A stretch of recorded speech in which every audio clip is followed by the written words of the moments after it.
Assalamualaikum warahmatullahi wabarakatuh. Urang teraskeun deui ngahanca surat At-Takwir. Ayeuna urang atos di akhir surat, insyaallah urang ngaoskeun surat At-Takwir ti ayat 26 dugi ka 28. A'udzu billahi minasy syaithanir rajim.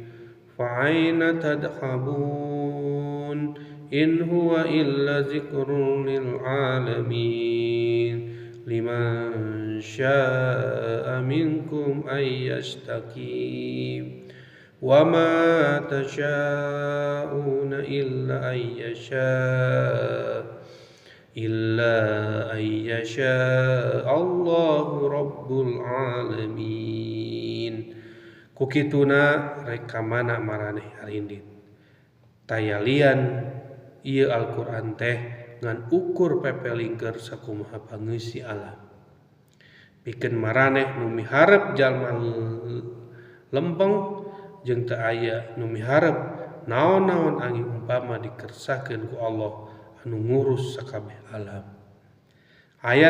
Lamun ayat 22 nepi ka 25 ngeusi bantahan kana sangkaan goreng ka Kanjeng Nabi Muhammad sallallahu alaihi wasallam jeung Al-Qur'an, maka ayat nu saterasna ngeusi pepelingkeun jalma nolak kana Al-Qur'an jeung karasulan Nabi Muhammad sallallahu alaihi wasallam ku panalek fa inna tajhabun rek kamarana maraneh indin, rek make jalan mana maraneh mulang ka Allah, kamanakeun akal-akal sehat maraneh naon hesena atuh hirup ditatapan ku Al-Qur'an.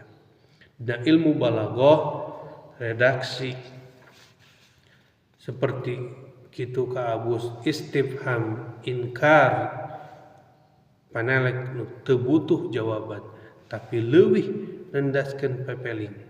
Lamun maraneh tetep noyot nukang nonggong kana Al-Qur'an eta mah tanggung jawab maraneh.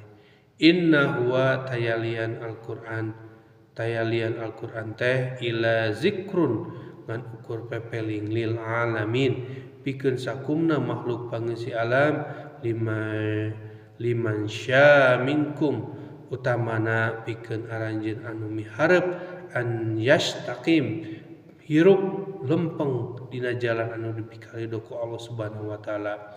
Wa ma tasya'una jeung maraneh teu bisa ngahontal jalan lempeng moal bisa meunang hidayah Allah illa ayyasha Allahu angin anu dikersakeun ku Allah Rabbul alamin anu ngatur sakabeh alam kaabus alam akhirat.